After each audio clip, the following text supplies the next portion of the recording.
말씀 사사기 1장 22절부터 36절까지의 말씀입니다. 요셉 가문도 베델을 치러 올라가니 여호와께서 그와 함께 하시니라. 요셉 가문이 베델을 정탐하게 하였는데 그 성읍의 본 이름은 루스라. 정탐꾼들이 그 성읍에서 한 사람이 나오는 것을 보고 그에게 이르되 청하노니 이 성읍의 입구를 우리에게 보이라. 그리하면 우리가 내게 선대하리라 하며 그 사람이 성읍의 입구를 가리킨지라. 이에 그들이 칼날로 그 성읍을 쳤으되 오직 그 사람과 그의 가족을 놓아 보내매 그 사람이 햇사람들의 땅에 가서 성읍을 건축하고 그것의 이름을 루스라였더니 오늘까지 그곳의 이름이 되니라. 므낫세가 벳산과 그에 딸린 마을들의 주민과 다낙과 그에 딸린 마을들의 주민과 돌과 그에 딸린 마을들의 주민과 이블루함과 그에 딸린 마을들의 주민과 무기토와 그에 딸린 마을들의 주민을 쫓아내지 못하매 가나안 족속이 결심하고 그 땅에 거주하였더니 이스라엘이 강상을 외야 가나안 족속에게 노동을 시켰고 노역을 시켰고 다 쫓아내지 아니하였더라. 에브라임이 게셀에 거주하는 가나안 족속을 쫓아내지 못하매 가나안 족속이 게셀에서 그들 중에 거주하였더라. 스불론은 기드론 족속과 나알롤 족속을 쫓아내지 못하였으므로 가나안 족속이 그들 중에 거주하면서 노역하였더라. 아셀이 악고 주민과 시돈 주민과 알락과 악식과 헬바와 아믹과 루홉 주민을 쫓아내지 못하고 아셀 족속이 그 땅의 주민 가나안 족속 가운데 거주하였으니 이는 그들을 쫓아내지 못함이었더라. 납달리는 베세메스 주민과 베다낫 주민을 쫓아내지 못하고 그 땅의 주민 가나안 족속을 가운데 거주하였으나 베세메스와 베다낫 주민들이 그들에게 노역을 하였더라. 아모리 족속이 단자선을 산지로 몰아넣고 골짜기에 내려오기를 용납하지 아니하였으며 결심하고 헤레스 산과 아알론과 살밈에 거주하였더니 요셉의 가문이 힘이 강성함에 아모리 족속이 마침내는 노역을 하였으며 아모리 족속의 경계는 아그라빔 비탈의 바위부터 위쪽이었더라. 아멘. 사람들은 저마다의 방식과 전략으로서 승부를 보려고 하죠. 그래서 이길 수 있는 전략과 계획을 세우며 살아가게 됩니다. 그러나 성도는 세상의 방식이 아니라 하나님의 방식으로 살아가는 이들이에요. 이 때문에 손해를 보고 때론 힘들기도 합니다. 그러나 하나님의 방식과 전략으로 살아가는 일은 반드시 승리하게 되어 있어요. 그래서 오늘도 하나님의 방식과 전략으로 살아가는 성도 여러분을 예수님의 이름으로 축복합니다. 지난주 우리는 이제 신앙의 타협이 가져온 문제들을 함께 좀 나누었습니다. 하나님의 함께 하심으로 유다의 정복은 순조로웠죠. 그러나 그들은 골짜기 주민들이 병거가 있으므로 쫓아내지 못하게 됩니다. 베냐민 자손은 예루살렘에서 여부스 족속을 쫓아내지 못해서 함께 거주하게 되죠.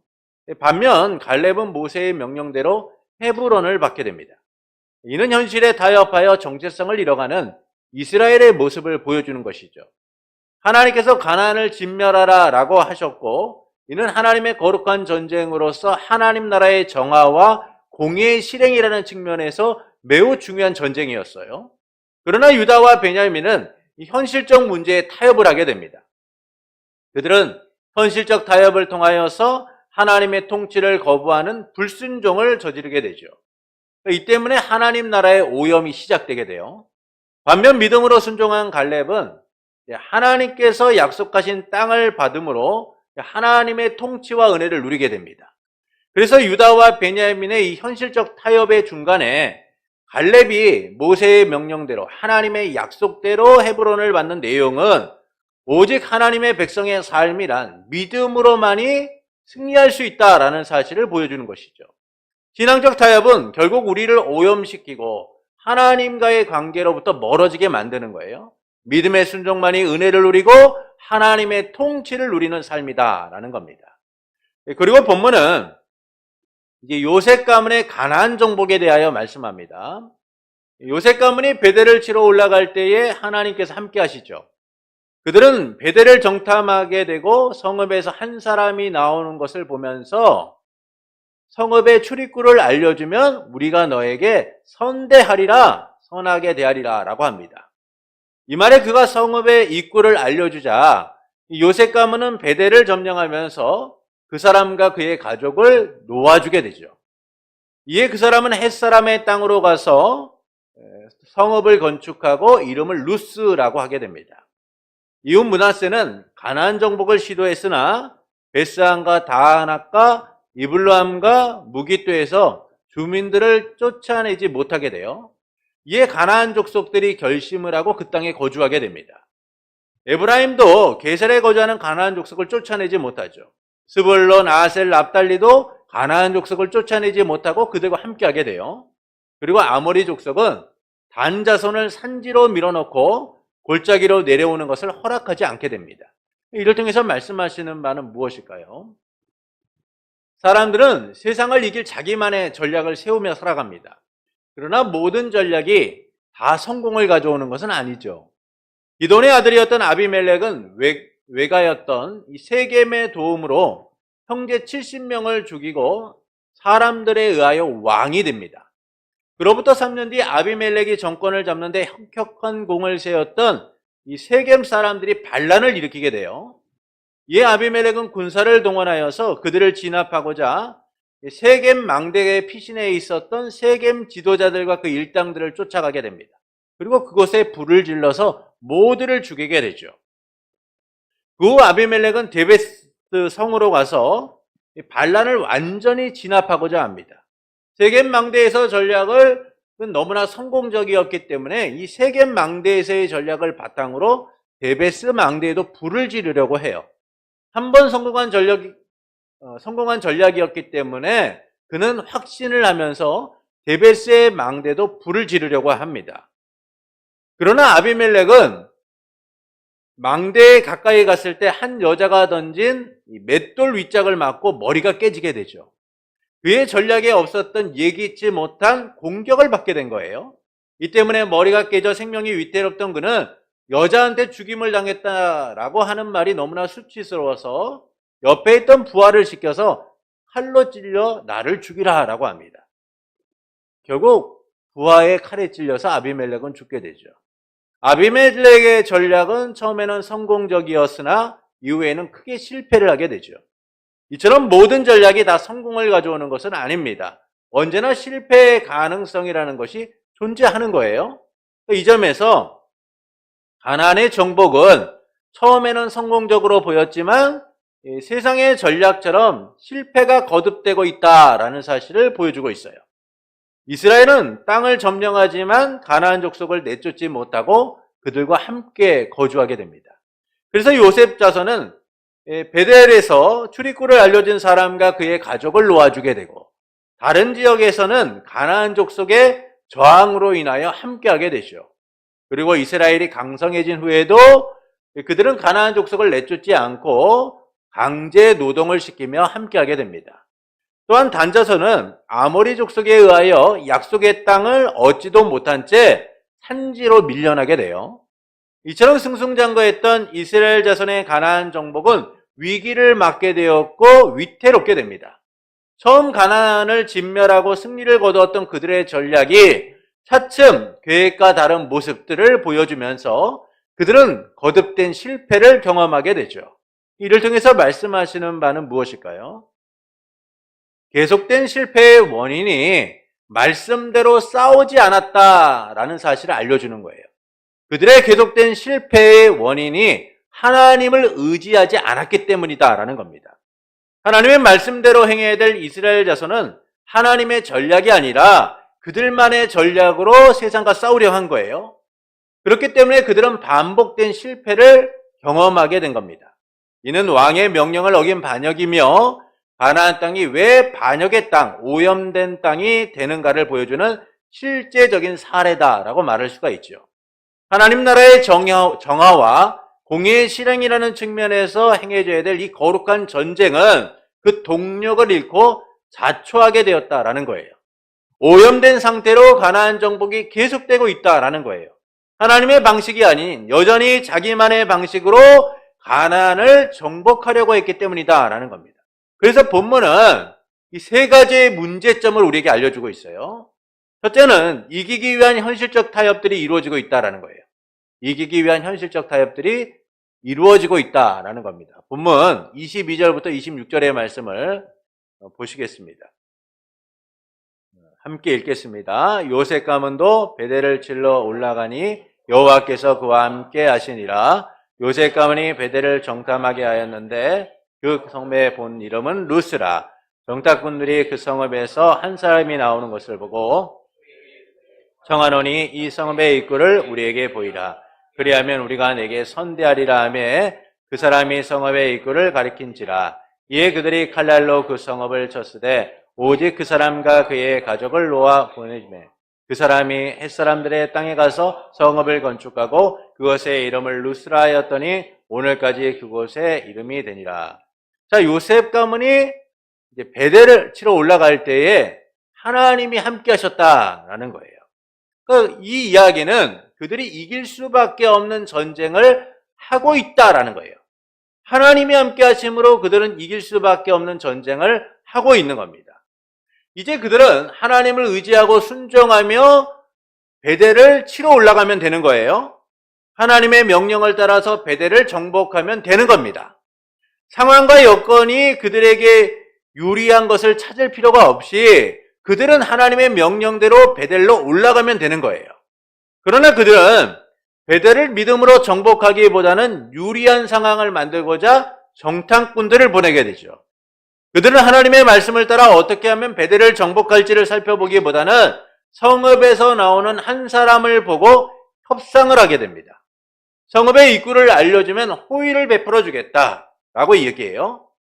이 말에 그 사람은 성읍의 입구를 알려주고 요셉 가문은 베델을 점령하면서 그 사람과 그의 가족을 놓아주죠.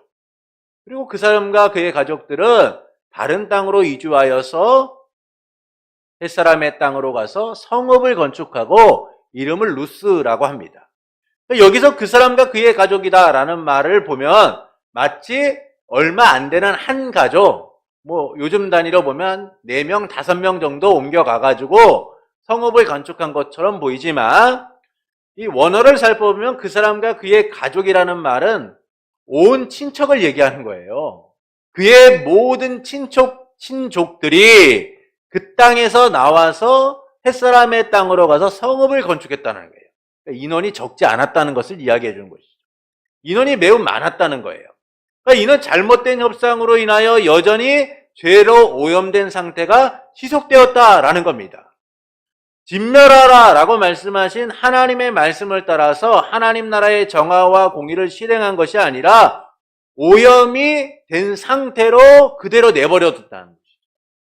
근데 그 오염된 상태로 내버려 둔 정도가 아니라 이들이 협상함을 통하여 그 나왔던 사람들이 다른 곳에 가서 오염된 상태가 지속되게 만들었다는 거예요. 확산되었다는 것이죠. 이 때문에 살아남은 그들은 오염되고 제약된 모습 그대로 다른 곳에서 성읍을 건축하는 겁니다. 이는 요셉 가문의 현실적 타협이 결국 하나님의 역사를 막는 행위였다라는 것을 보여주는 것이죠. 하나님이 지금 함께 하심에도 불구하고 그들은 불순종하고 악을 행하고 있다라는 거예요. 이에 대하여 어떤 분들은 여리고 성에서 기생 라합에게 호의를 베푼 것과 다르지 않지 않느냐라고 생각하시는 분도 있을 수 있어요. 정탐꾼과의 만남을 통하여 호의를 받았던 기생 라합이나 요셉 가문의 정탐꾼을 만나서 호의를 받아 생명을 건졌던 이들이 다를 바가 무엇이냐라고 생각할 수 있습니다. 정탐꾼들을 만나 생명을 건졌다라는 점에서는 같아요. 그러나 이들에게는 근본적 차이가 있습니다. 기생 라합은 정탐꾼을 숨겨 그들의 생명을 보호하였으며 하나님에 대한 고백을 통하여 호의를 베풀기를 요청하죠. 그는 민족과 왕의 편이 아니라 하나님의 편이 서고자 했다라는 거예요. 여호수아 2장 11절부터 13절의 말씀을 보겠습니다. 여호수아 2장 11절부터 13절입니다. 우리 말씀을 함께 읽겠습니다. 우리가 듣자 곧 마음이 녹았고 너희로 말미암아 사람이 정신을 잃었나니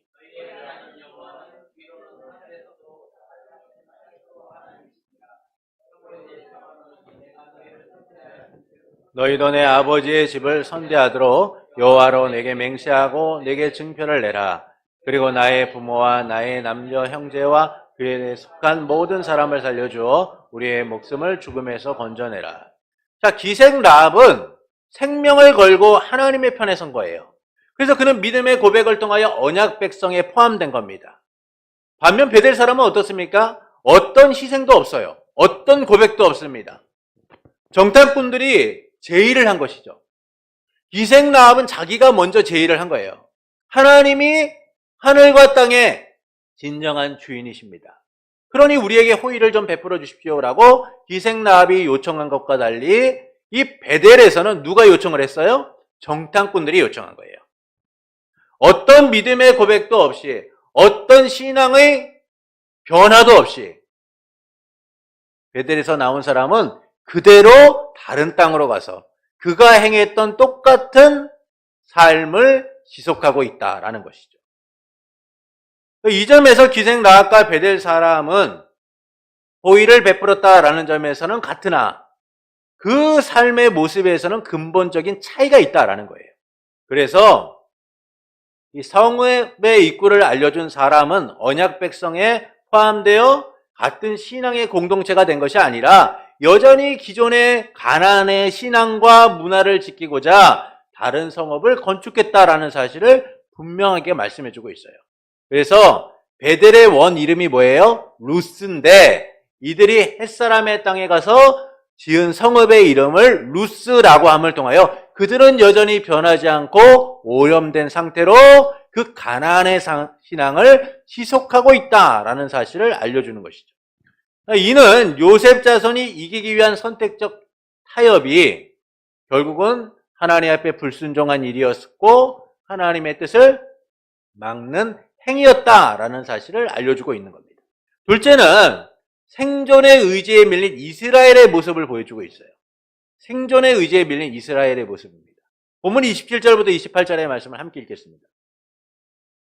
본문 27절부터 28절입니다. 므낫세가 베스안과 그에 딸린 마을들의 주민과 다낙과 그에 딸린 마을들의 주민과 돌과 그에 딸린 마을들의 주민과 이블루함과 그에 딸린 마을들의 주민과 무기또와 그에 딸린 마을 사람들의 주민들을 쫓아내지 못하며 가나안 족속이 결심하고 그 땅에 거주하였더니 이스라엘이 강성한 후에야 가나안 족속에게 노역을 시켰고 다 쫓아내지 아니하였더라. 자, 요셉 가문 중에 하나였던 므낫세가 베스안, 다낙, 이블루함, 무기또의 주민을 내쫓으려고 했어요. 그런데 실패했다라는 거예요. 왜 그렇습니까? 그 원인에 대하여 가나안 족속이 결심하고 그 땅에 거주하였다라는 거예요. 이는 므낫세의 공격이 강력하지 않았다는 거예요.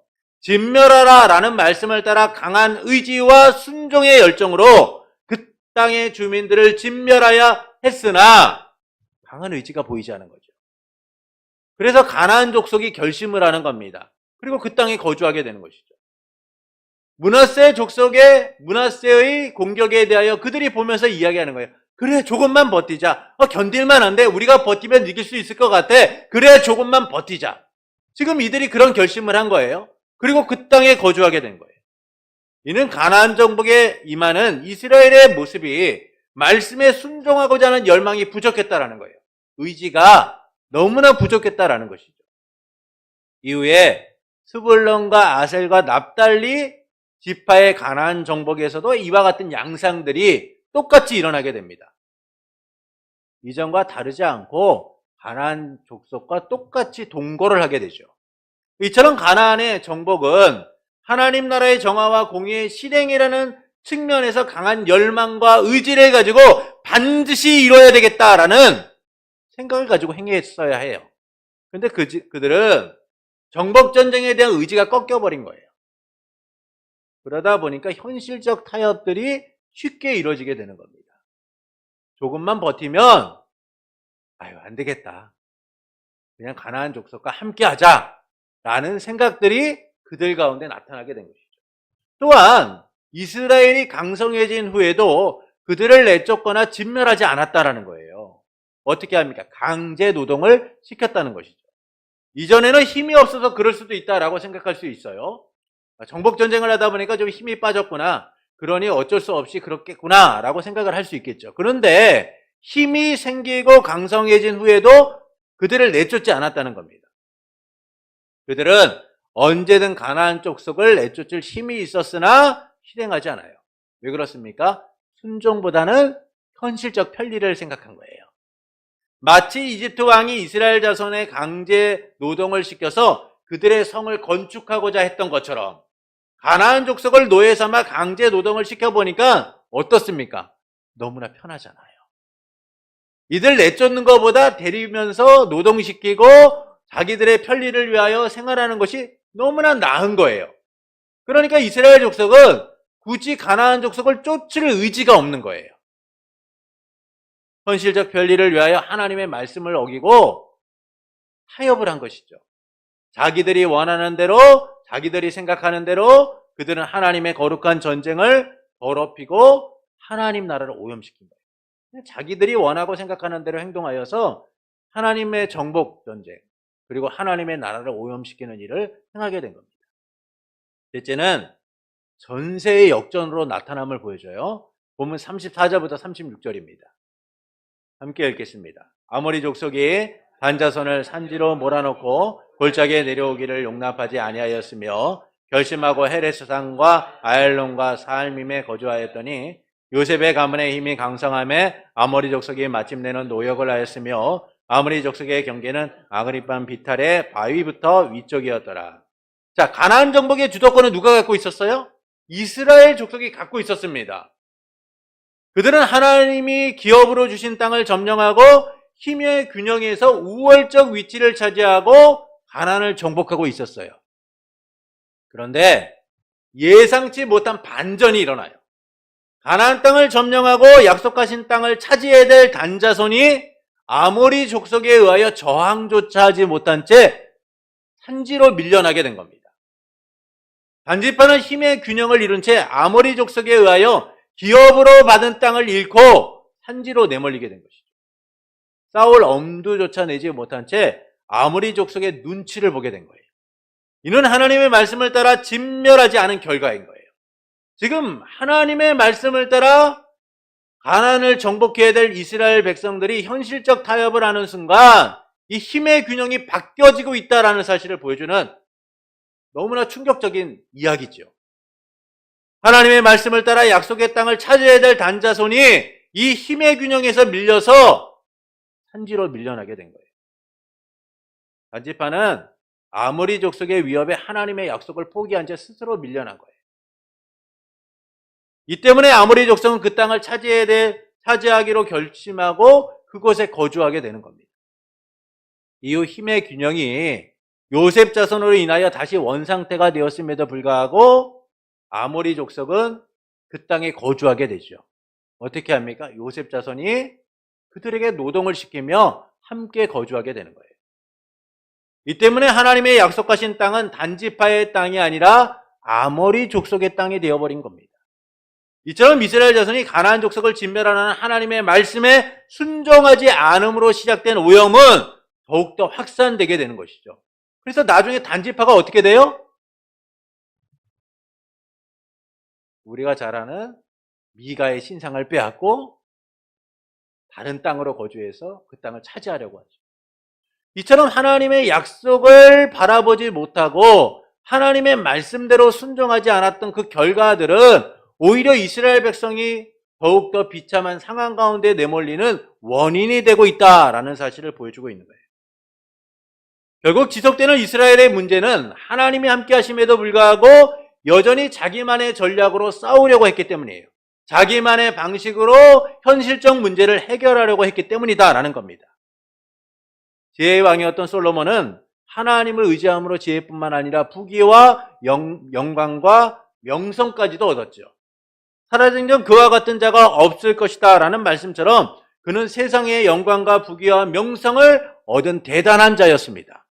그러나 그가 하나님이 아닌 세상의 방식으로 나라를 든든하게 세우고자 했을 때 이스라엘의 암흑기가 찾아오게 됐죠.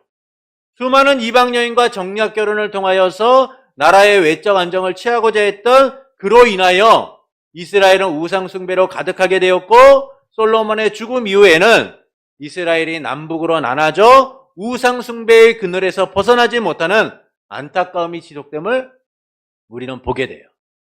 이처럼 본문은 하나님의 말씀이 아닌 내 방식대로 따르는 순간 성공이 아니라 거듭된 실패를 거듭하게 된다라는 사실을 알려주는 거예요.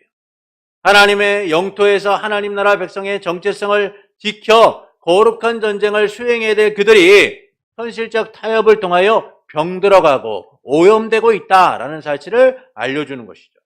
하나님의 전략이 아닌 자기만의 전략으로 결국 그들은 오염되고 실패하게 되었다는 거예요.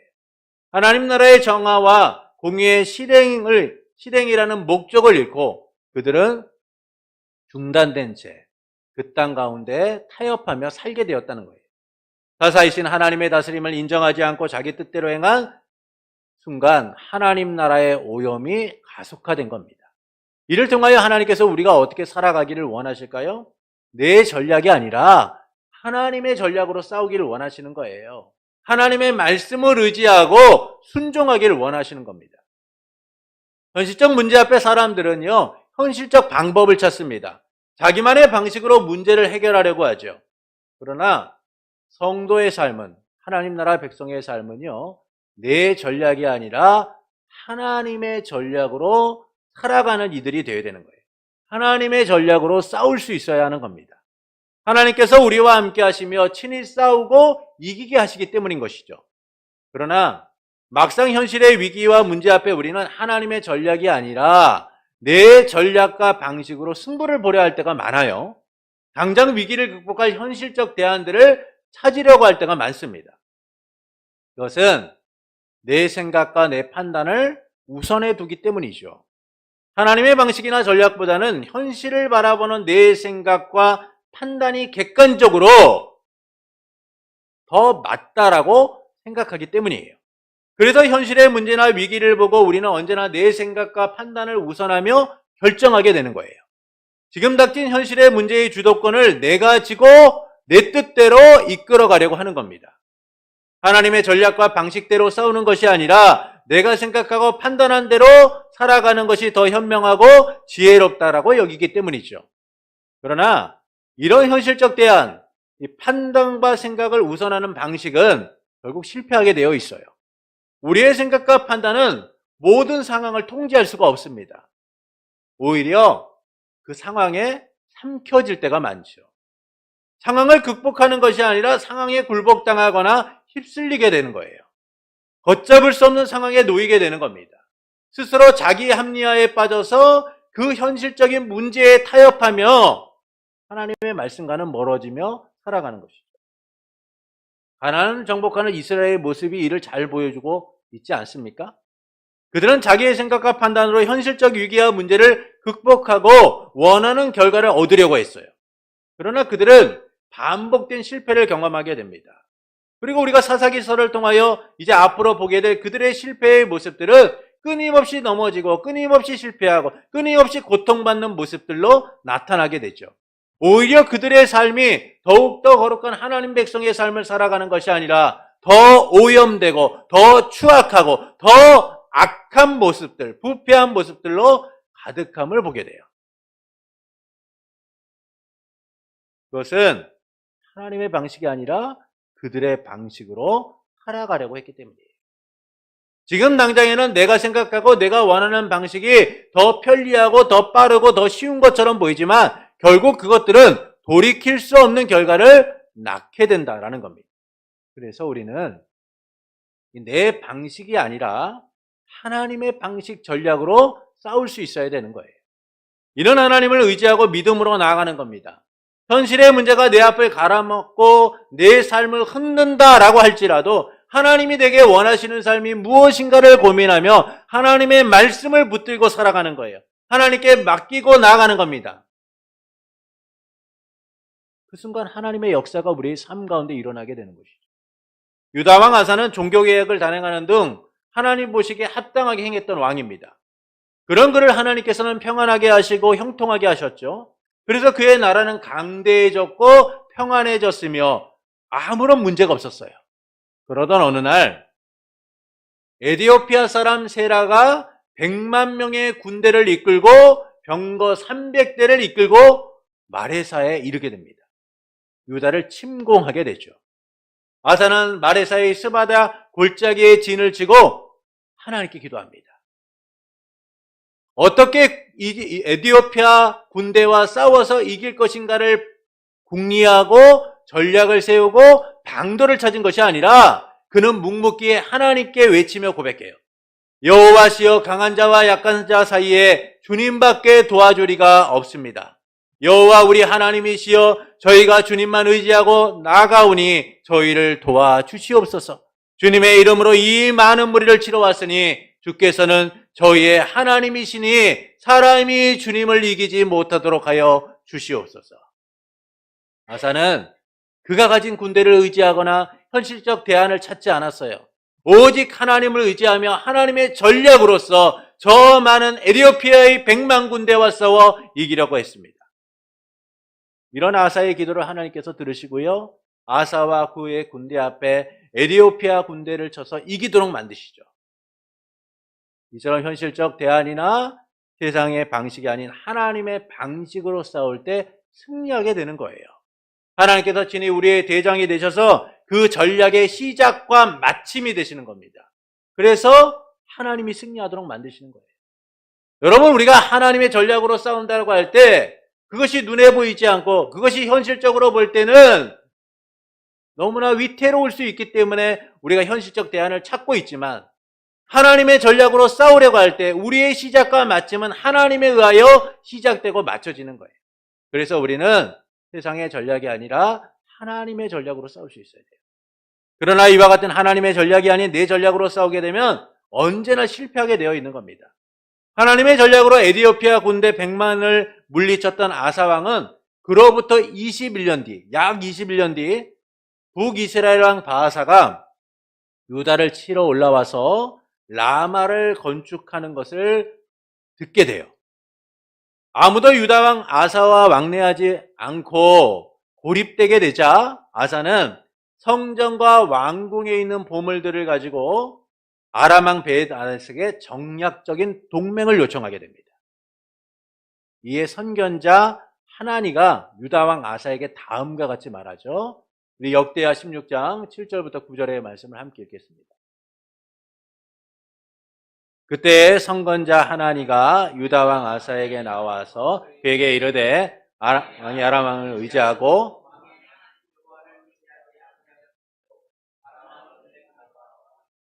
벗어났나이다. 구스 사람과 룹 사람의 군대가 크지 아니하며 말과 병거가 심히 많지 아니하더이까. 그러나 왕이 여호와를 의지하였으므로 왕에게 손에 넘기셨나이다. 여호와의 눈은 온 땅을 두루 감찰하사 전심으로 자기에게 향하는 자들을 위하여 능력을 베푸시나니 이 일은 왕이 망령 때에 행하였은즉 이후에는 왕에게 전쟁이 있으리다 하매. 자, 하나님이 뭐라고 말씀하세요? 하나님을 의지하였을 때 그 많은 군대로부터 너를 지켜주지 않았냐? 너가 이기지 않았느냐? 그러나 이제 너가 하나님을 의지하지 않음으로 인하여 결국 너는 실패하게 될 것이다 라고 말씀하세요. 아사는 현실적 대안을 찾고 아람과의 정략적 동맹을 맺음으로 이기게 하시는 하나님의 역사를 누리지 못하고 그 땅에 전쟁이 있도록 만든 거예요. 하나님께서는 하나님의 전략으로 싸우는 이들, 하나님만을 의지하는 이들을 위해 능력을 베푸시는 분이니까요. 그래서 아사를 향하여 하나님이 뭐라고 말씀합니까? 하나님을 의지하는 자들에게만 능력을 베푸신다라고 말씀하시잖아요. 이처럼 내 전략으로 싸우면 반드시 패할 수밖에 없는 거예요. 오히려 하나님의 전략으로 싸울 때만 승리하게 되는 겁니다. 내 전략이 아닌 하나님의 전략으로 싸울 때만 필승의 승리를 얻게 되는 거예요. 아사처럼 하나님의 전략으로 싸워 이겼음에도 그것을 잊고 현실적 대안을 찾으면 결국 실패하게 되는 겁니다. 그래서 우리는 최선의 전략인 하나님을 의지하는 삶이 되어야 되는 거예요. 하나님의 전략만이 승리의 방식임을 기억하며 하나님께 맡기는 삶이 되어야 됩니다. 때론 삶이 흔들고 지금 모든 것이 위태롭고 당장 무언가를 하지 않으면 안 될 것처럼 여기는 그 순간에도 하나님을 의지하고 나아갈 수 있어야 돼요. 그때 의지하는 자에게 능력을 베푸시는 하나님의 놀라운 역사를 경험하게 되는 겁니다. 하나님이 우리의 인생의 시작과 마침이 되셔서 반드시 승리하게 하시니까요. 그러므로 현실적 위기와 문제를 내 전략과 방식으로서 극복하기보다는 하나님의 전략으로 싸워나가고자 힘쓰는 성도가 되시는 것은 어떨까요? 현실적 대안을 찾고 해결하려고 하기보다는 능력을 베푸시는 하나님만을 의지하는 성도가 되시는 것은 어떨까요? 사랑하는 성도 여러분, 요셉 가문이 배를 치러 올라올 때 하나님이 함께 하시지만 그들은 입구에서 나오는 한 사람을 보며 그에게 호의를 베풀겠다라고 하며 현실적 타협을 이루게 됩니다. 그리고 그와 그의 가족을 놓아주게 되죠. 이후 이스라엘 자손은 가나안을 정복을 주도하지만 결국 주민들을 내쫓지 못하고 함께하게 됩니다. 그들이 강성해졌음에도 내쫓지 않고 강제 노동만을 시키게 되죠. 이는 계속된 실패의 원인이 말씀대로 싸우지 않았음을 보여주는 거예요. 하나님의 전략이 아닌 그들의 전략대로 싸우려고 한 결과가 반복된 실패로 나타남을 알려주는 겁니다. 그들의 생각과 판단으로 현실적 대안을 찾은 결과는 결국 하나님의 나라를 오염시키게 되었다라는 것이죠. 그래서 본문은 세 가지의 문제점을 제시하는 거예요. 첫째는 이기기 위한 현실적 타협이 결국은 그들의 실패로 나타나게 되었다는 거예요. 오히려 더 정화시키고 하나님의 공의를 실행한 것이 아니라 오염을 가중시키고 확산시키게 되었다라는 겁니다. 둘째는 생존의 의지에 밀린 이스라엘의 모습을 보여주죠. 므낫세의 공격에 가나안 족속은 결심하여 그 땅에 거주하게 됩니다. 하나님의 말씀을 실행할 의지의 부족은 결국은 실패로 나타나게 된다라는 사실을 알려주는 거예요. 셋째는 전세의 역전으로 나타나게 되죠. 가나안 땅을 점령하고 약속하신 땅을 차지해야 될 단자손은 아모리 족속에 의하여 기업으로 받은 땅을 잃고 산지로 내몰리게 됩니다. 그들은 아모리 족속의 위협에 하나님의 약속을 포기한 채 스스로 물러나게 되죠. 이처럼 본문은 하나님의 말씀이 아닌 내 방식대로 따르는 순간 성공이 아니라 거듭된 실패를 하게 된다라는 사실을 알려주는 거예요. 사사이신 하나님의 다스림을 인정하지 않고 자기들의 뜻대로 행한 순간 하나님 나라의 오염이 가속화되었다라는 겁니다. 이를 통하여 하나님께서는 우리가 어떻게 살아가기를 원하실까요?